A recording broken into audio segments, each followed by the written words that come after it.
Well, hey, good morning. Welcome to Ships and Shipping, coming to you from the port of Felixstowe in the pouring rain. I thought we'd have a little moment of excitement this morning before I had my breakfast. I happened to get up and I knew the ship was coming. I thought she was going to be earlier from what I saw originally, but here she is now. It is 7:40 a.m. on Sunday, the 26th of May, 2024, and this is the Everest coming in alongside at Felixstowe. She's just flung. To be honest with you, I decided not to film the swing because it was just a little bit damp out there, but now it's tipping down properly, I have to say. So from my point of view, I thought we won't bother.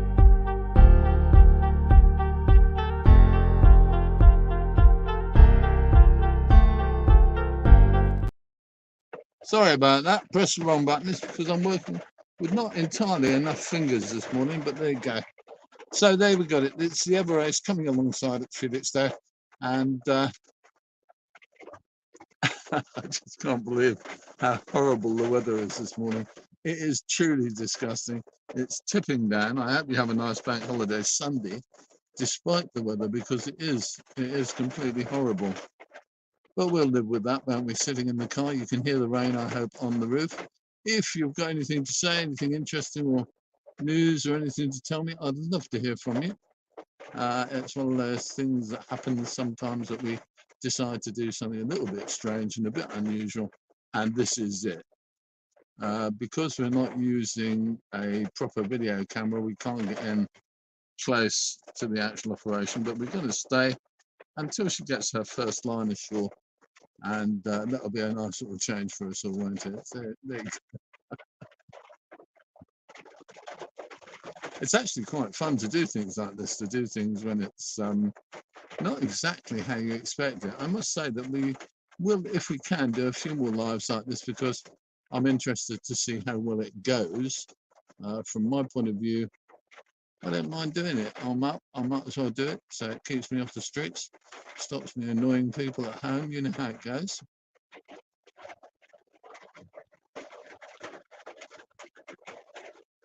I don't know whether you can see on whatever you're watching on, but the mooring party are all there beside the quay. You can see, I hope you can see the yellow flashing lights. That's the mooring party vehicles. That's definitely a job we wouldn't fancy today, isn't it? Because you do have to be outside quite a bit. I mean, they're dressed for the weather, but the reality is a little bit harsh, I think, especially in the winter when it's really cold and horrible.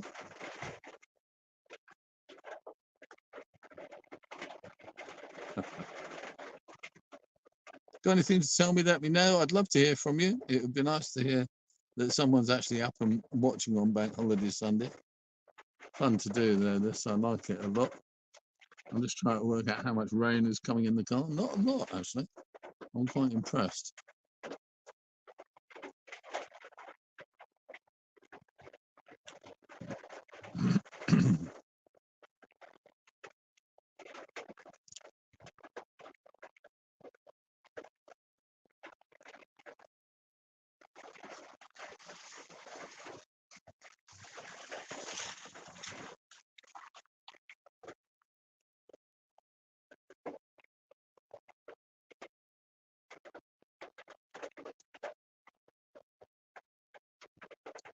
Rain is easing a little bit now.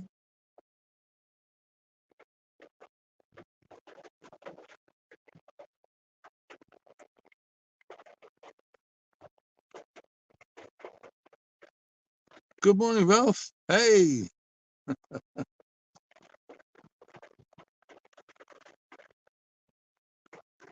My goodness, you're asking a couple of interesting questions there, Ralph. Let's just put you up on the screen. There we go. Working hard? No, I'm not. I don't do working hard anymore. I used to do that, but I don't do it now. I do working interesting, I think, is what I'd say. Really, I like doing stuff that interests me. I guess from the point of view, what will happen. Point one is that we don't get any idea from the Port of Felixstowe how many moves there are to do. I would say there's probably, I don't know, probably a few thousand, I guess. I don't know. Perhaps one of our friends on the port who works on the port. We've got a number of friends who watch the channel who do work at the port. It would be interesting from my point of view and from obviously from Rob's to see how many moves there are on this ship and just how much you guys are going to have to shift. But she'll be alongside for 2 or 3 days, no doubt. And at some point, I'll try and get her actually moving boxes.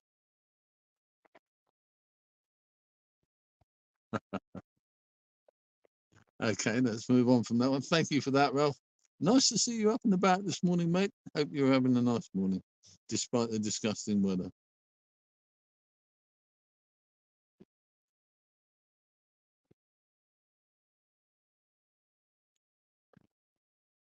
As you can see, it's all very gentle. One of the things that a pilot told me many years ago, I said about the amount of care and well, just the amount of care and the amount of gentle handling these big ships need.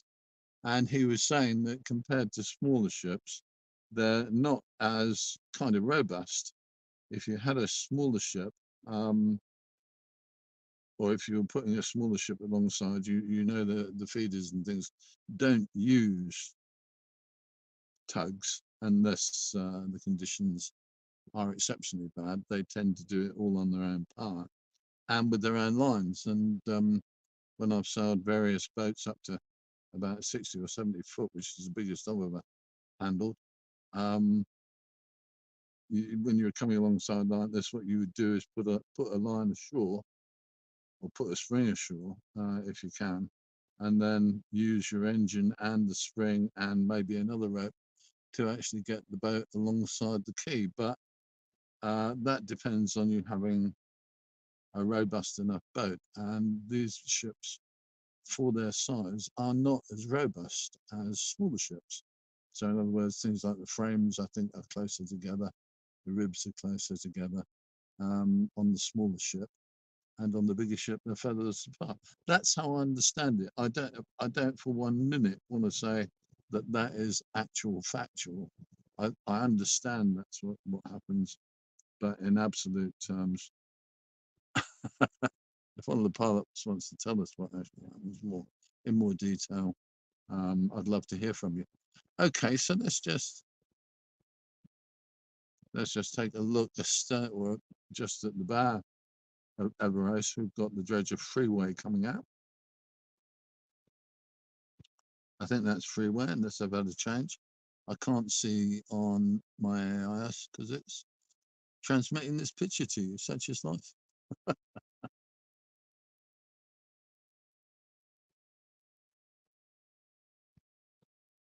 And you can see how slowly they creep in. I should guess she'll be here by 8 o'clock, and by 10 o'clock I'll be eating a bacon sandwich. My goodness. Or maybe I'll have some cereal this morning.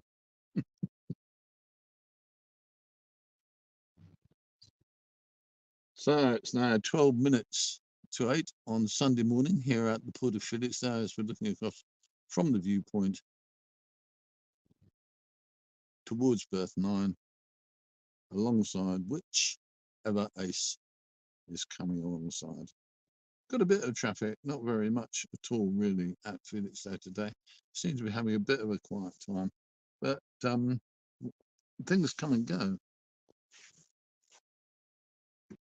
Sorry about that. I just had to wipe up some rain. Not very much happening on the dock at all from the look of it this morning.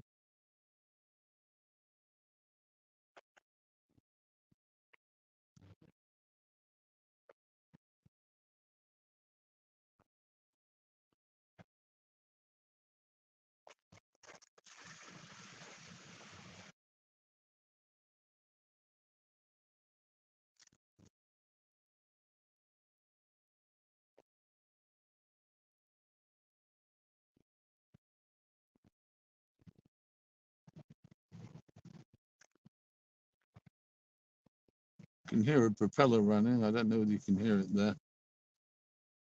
I think that's possibly one of her bow thrusters, because I think you can hear the cavitation.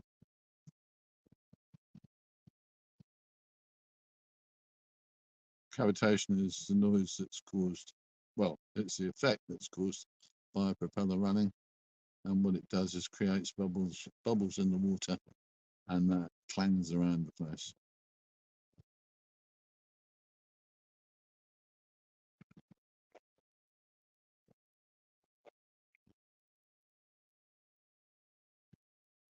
Pretty near to low water actually here, which kind of demonstrates how deep that channel is. I guess the ship is probably, I don't know, she looks like 13, maybe 14, 13 meters draft. I haven't seen anything this morning, but she's creeping in closer and closer to the quay.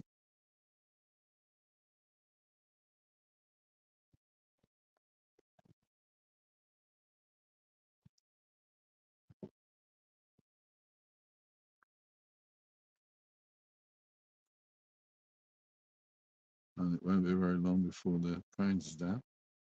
Don't feel, definitely feeling a bit sorry for the stevedores this morning, because of course they'll be out there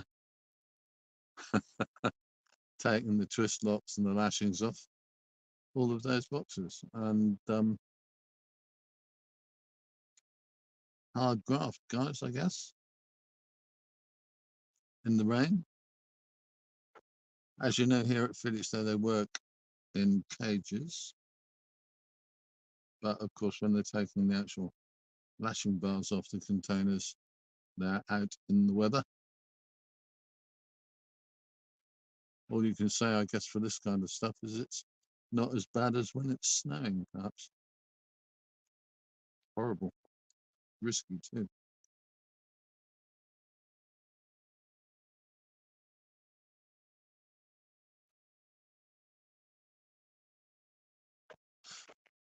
Unfortunately, we can't do the coverage as well as I'd like to. I hope the wind was going to be in a little bit of a different angle, but unfortunately, it's the wind is blowing the rain into the car, which of course means that I'm not very happy with getting a lot of rain in the motor. Okay, and I can see, but I don't think you can. I can see a couple of the foredeck crew, certainly one of the foredeck crew, having a lean over. Won't be long before they've got the first spring ashore.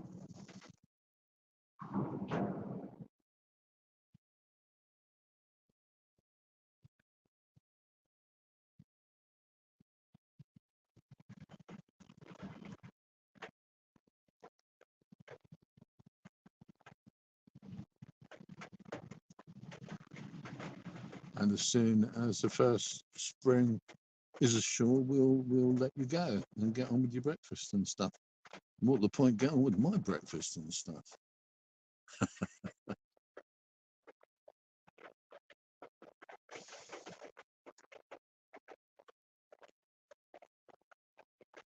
Yeah, if it wasn't raining so much, I'd put a camera out, but unfortunately, it's raining too hard to risk a bit of technology out there. Put that over there. Sorry about that. Get there in a minute.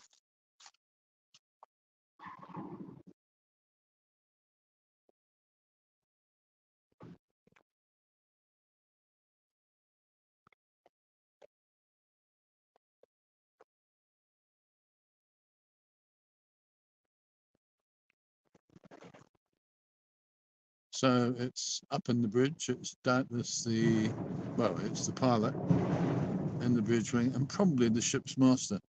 I think the general rule in most ports is that the master is on the bridge when she goes alongside. I know that in some areas or in some jobs, like for instance, when ferries are berthing, I think the first officer maritime state command when going alongside, because let's face it, cross-channel ferries, a couple of hours each way. If you expect the captain to be awake every 2 hours, I think you're expecting quite a lot. So I think certainly first officers there, but I don't know about on big ships like this. I think there is a responsibility that lands on the master for every port they berth at.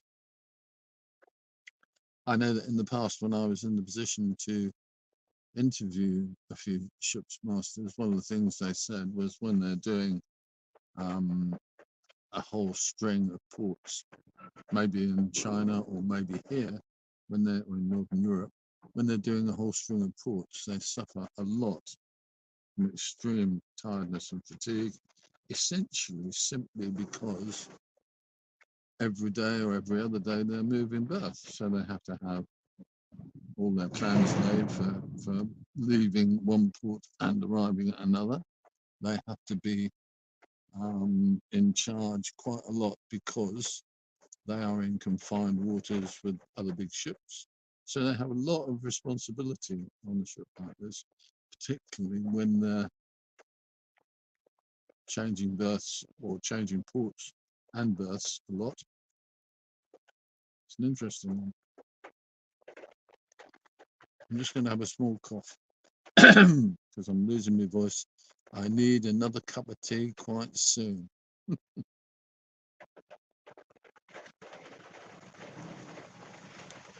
And I can see, I don't know if you can see, but I can see the guys, the mooring party guys are now out of the vehicle and ready to get these lines ashore.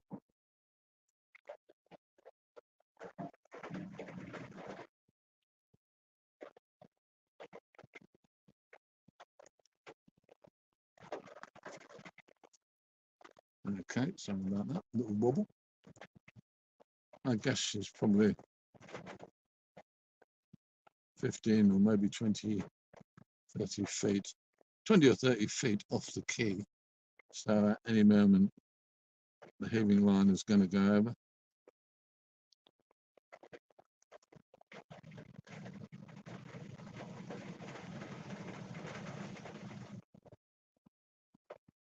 I can hear engines, but I don't know where the engines are coming from.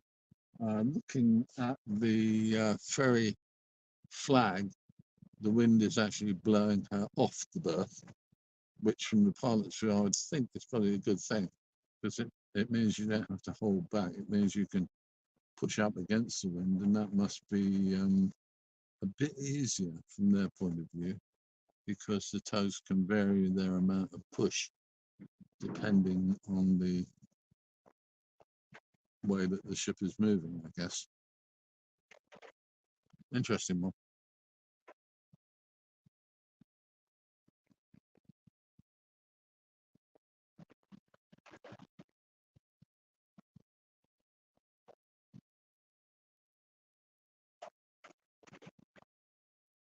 Well, she is going to be alongside at 8 o'clock, I think. Here is Summit. Excuse me.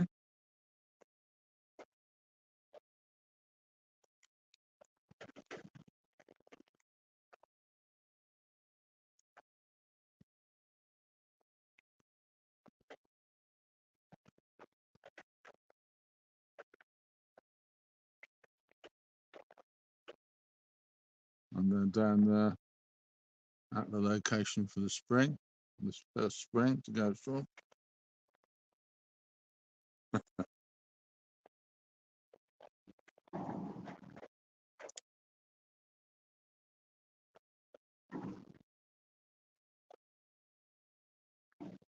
And as soon as the first spring goes ashore, of course, I'm off to get my bacon sandwich.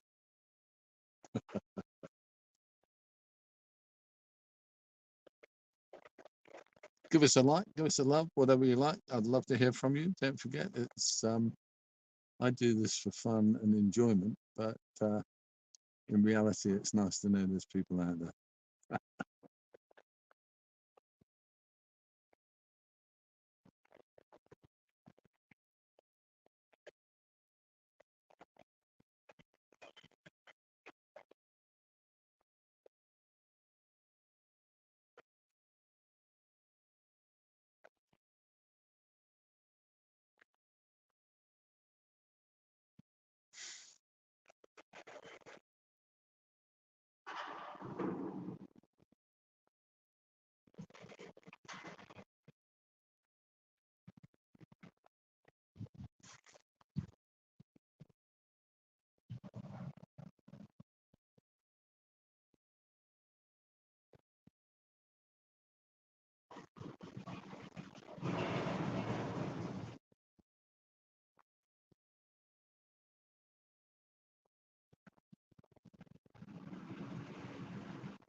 And that is the first spring just down there, and they're going to just take that up. They'll wind it up with the winch on the truck, hopefully.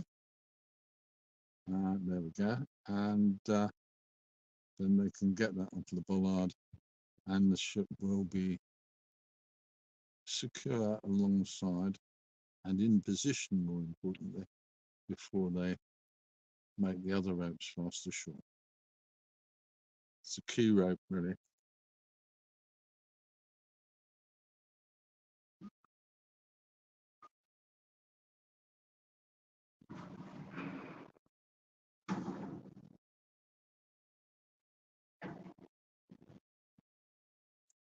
And what the guys ashore have to do is to actually winch brings the eye of the mooring line up to the level of the bollard, and at that point the guys have to lift the eye over the bollard so she's secure, and then they can wind in the winch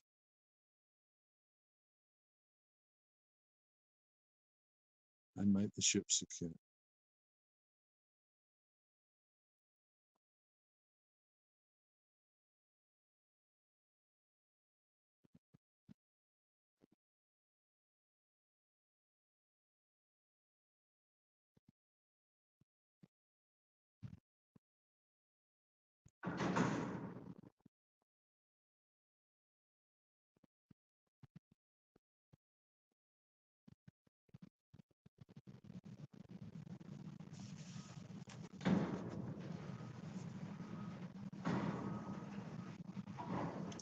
Sounds like some engine noise there, but I'm not sure whether it's the bow thruster or the main engine pushing her ahead or astern.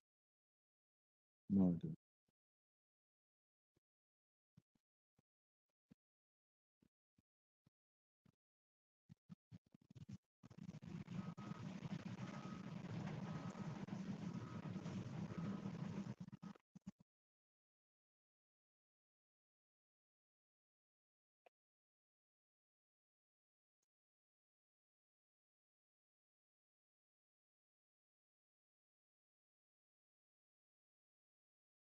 I don't know whether you can see the rope really, but that line is now tightening up. Not sure.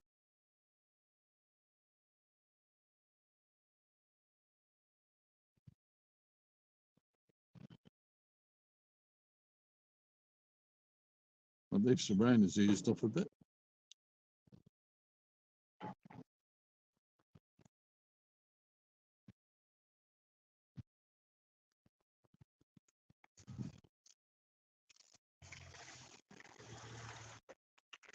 Looks like they're still working on that spring.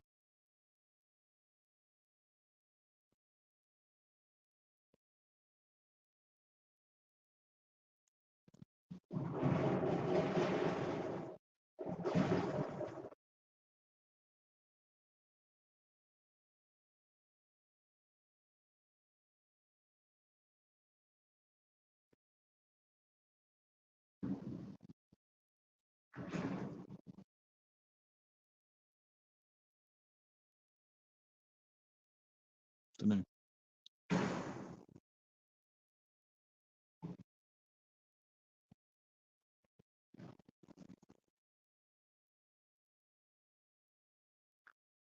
Right, and they're winding the line in now. That mooring line is now winding in onto the winch aboard the ship.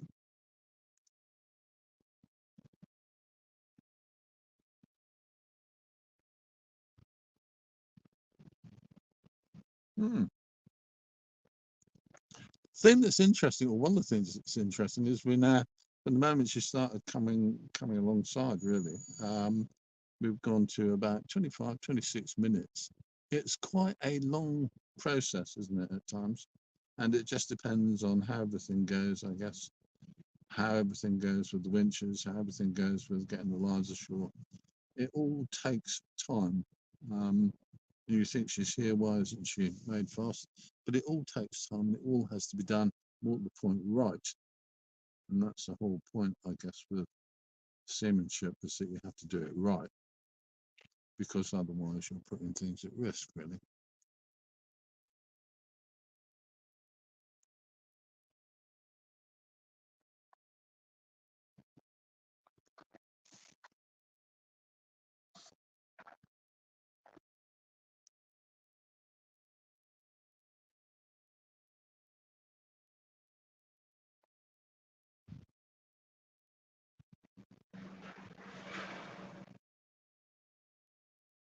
All right, I see.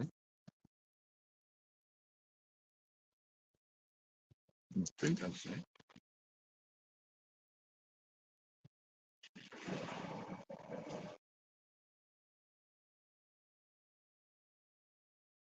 Ah, there we go. We're now getting somewhere with this.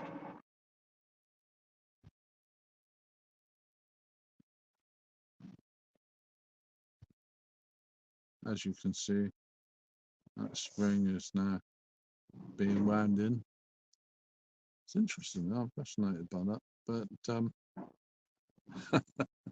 I have to say, from my point of view, as an old yachty, this is all fascinating stuff. But I'm now going to say to you, the first of the forward springs is now fast ashore. And I'm going to say thank you for watching if you have been. We'll try and do this again with the camera next time so that we can get more close-ups and see what's happening more clearly.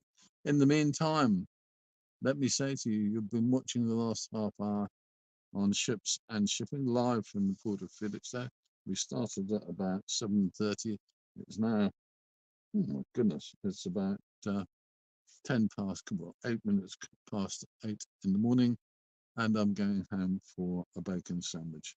Second rope is now over, so that's going to be fast very soon. And there you go. Okay, so I'm Chris. This is Ships and Shipping. I'll see you, I hope, very soon. We'll have 2 or 3 more videos up today, so stand by for those, and I think 1 or 2 of them will be quite interesting. Mind how you go. Have a good Sunday. See you soon.